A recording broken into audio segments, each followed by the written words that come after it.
friends, this is your friend CA Girish Sardeva. Today we are going to discuss about GST inputs and block credits. First of all, let's understand what is the meaning of GST input.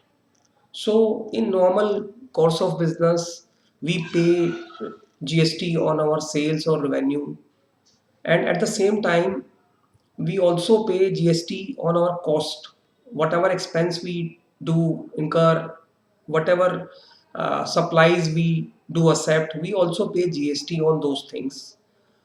And when we claim those GST amounts paid on our expenses, those claims called GST input. So basically, whatever expense or purchase you are doing for the purpose of business, and whatever GST you are paying on that becomes your input. One most important thing you should keep in mind that the expenses and purchases should be done for the purpose of the business only. Any purchase or any expense done for not for business purpose or maybe for personal purpose, you will not be able to claim the GST. That is the basic concept of GST input. What is a block credit? So basically, there are certain GST inputs where law says that you are not allowed to take those GST inputs. Generally, you can take all the GST inputs for all the expenses or the supplies for the purpose of business, but there are certain identified exceptions as per law, which the law has defined very clearly that you are not allowed to take those GST inputs. Those particular exceptions are called block credit. The list of block credit keeps getting bigger and bigger from time to time because government keeps adding the list of exceptions to this list every time, and this is expected to be little bigger in future as well. Okay, so we are going to talk about the block credit which are applicable till February 2021 till now. So the first block credit is if you are purchasing or any motor vehicle, or you are incurring any expense on repair and maintenance or leasing of motor vehicle, you will not get any GST input for any GST paid on this. If the capacity of the vehicle is up to 13 passengers, if you are buying any vehicle for more than 13 passengers, then you will be allowed. But normally this much bigger vehicles are bought by the businesses who are into the business of running buses, etc., right? So you will not be allowed to take any input on that because it is a blocked credit.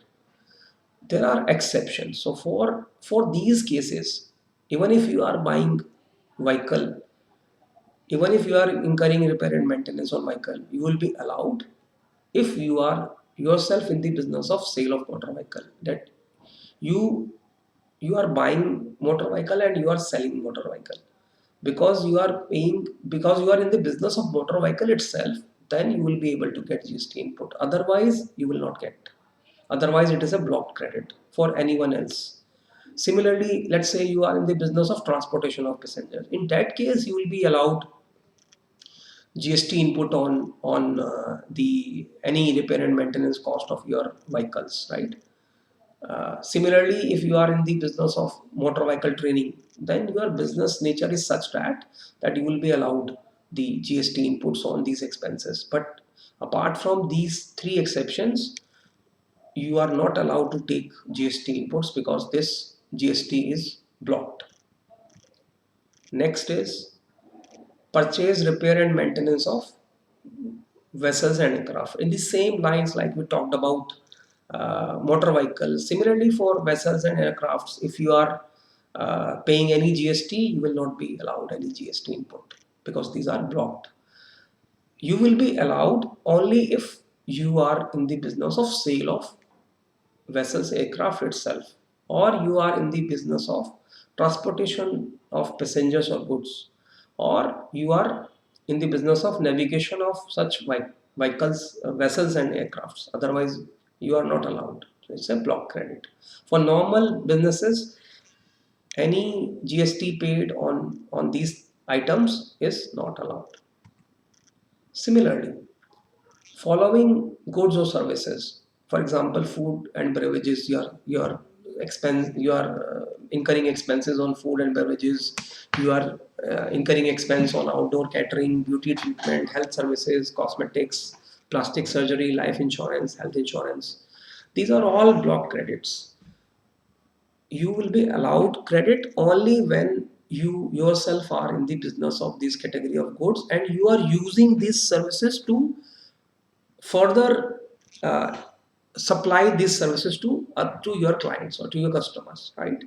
So if you understand the concept, these these all kind of uh, services or goods are more or less are in the personal space, personal kind of expenses. They are into an area where it is very difficult to identify whether you are incurring those expenses for personal use or not. So that's why they are in the block credit. So you are not allowed the GST input on these items, right?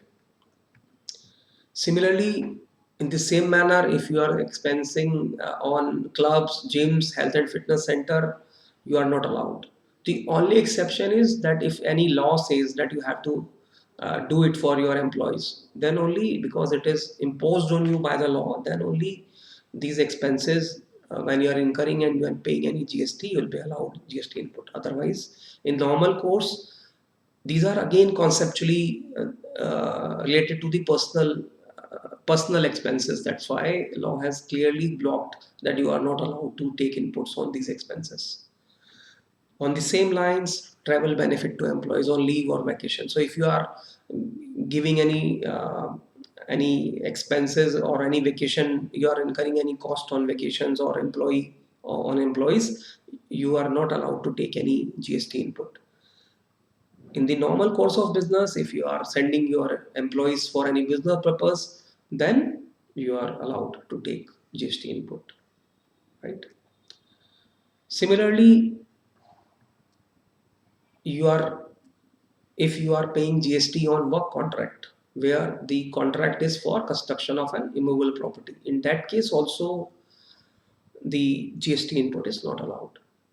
There are two exceptions. One, when you yourself are in the business of work contract, that you are a subcontractor and you are providing the services to another contractor, then you can claim the input, otherwise not. Similarly, if you are uh, preparing an asset in terms of plant and machinery, then you are allowed, otherwise not. For other immovable properties, you are not allowed to take GST input. Let's say you are incurring expense on certain gifts or certain items you are gifting to your clients or customers for your brand promotions, your sales. Any input on those items, you are not allowed to take GST input because you are not charging any money from your customers and clients. You are giving them free for free. And so when you are giving it for free, you are not allowed to take any GST input. If you have paid any GST at the time of buying those things, you are not allowed to take GST input. The other block credit is that, let's say you have done any default in GST Act, and the that default is detected by the authorities and they ask you to pay the GST on it. Then even if you are paying GST as per the GST law, you will not be allowed to take any input of that amount which you paid after that was deducted by any enforcing agency. Similarly, if you are paying any GST and you are a registered person and you have taken registration under composition scheme, you are not allowed to take the GST input. The reason is that composition scheme is structured in a manner where you get lot of other advantages, and that's why they have uh, blocked that even when you are paying GST, you are not going to get any input on that. Similarly, any GST input by any non-resident taxable person, they will not be allowed. The only exception is that if they are importing any items from outside India, then they'll be allowed. So these non-resident taxable persons are any foreign entities who are not having any normal, regular place of business here. They are here on a casual basis. They are working here for a short term or on a casual basis, because they are not registered here, they are not taxable here, but they are normally not a regular taxable person here, they are non-resident. So on them also the GST, they are not able to take any input on GST credit. All these block credits are have been part of the amendment which was done, and they were applicable from 1st of February 2019. So for any technical details, you may refer to this amendment which was effective from 1st February 2019. But conceptually, I have discussed all the block credit, that what are they, how, why, so why conceptually they are blocked. So I hope this will be helpful for you. If you still have any doubts in this regard, please, you may write any comment on my YouTube channel. You may also write to me on my email address. I will be more than happy to revert to you.